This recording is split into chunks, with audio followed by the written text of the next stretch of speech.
કેન્દ્રની મોદી સરકારના સફળ 12 વર્ષના કાર્યકાળ નિમિત્તે યોજાયેલા આ સંમેલનમાં રાજ્યના આરોગ્ય અને જિલ્લા પ્રભારી મંત્રી પ્રફુલ્લ પાનસેરિયા તથા જળસંપત્તિ મંત્રી ઈશ્વરસિંહ પટેલ વિશેષ ઉપસ્થિત રહ્યા હતા.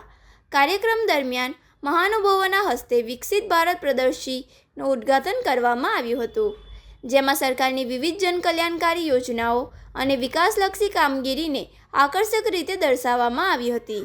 સંમેલનને સંબોધતા રાજ્યના આરોગ્ય મંત્રી પ્રફુલ્લ પાનસેરિયાએ આત્મવિશ્વાસપૂર્વક જણાવ્યું હતું કે જો આ પ્રત્યેક ભારતીય દેશના હિતમાં એક ડગલું આગળ વધશે તો આપણા દેશને 1.25 કરોડ ડગલા આગળ વધી જશે.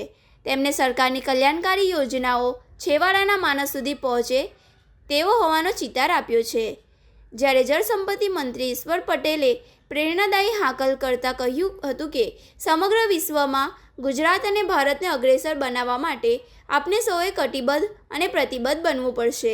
ભરૂચના સાંસદ મનસુખ વસાવાએ પોતાના સંબોધનમાં ભારપૂર્વક જણાવ્યું હતું કે જો આપને વર્ષ 2047 સુધીમાં દેશના સંપૂર્ણ વિકસિત ભારત બનાવવો હશે તો માત્ર વાતોથી નહીં ચાલે. આપણે બધાને પોતાના સ્થળે મોદી બનીને દેશહિતમાં કામ કરવું પડશે અને અથાગ પરિશ્રમ કરવો પડશે.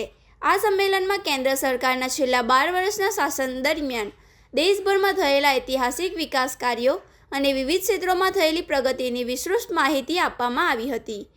કાર્યક્રમમાં ભાજપ પ્રદેશ વક્તા દીપક જોશી, જિલ્લા પંચાયત પ્રમુખ ડિમ્પલબેન રાજ, ધારાસભ્ય રીતેશ વસાવા, પૂર્વ ધારાસભ્ય દુષ્યંત પટેલ, જિલ્લા ભાજપ પ્રમુખ પ્રકાશ મોદી, મહામંત્રી જિજ્ઞેશ મિસ્ત્રી, પરેશ પટેલ, ઉપપ્રમુખ નિરલ પટેલ, શહેર પ્રમુખ ધર્મેન્દ્ર પુષ્કરના સહિત અનેક આગેવાનો ઉપસ્થિત રહ્યા હતા.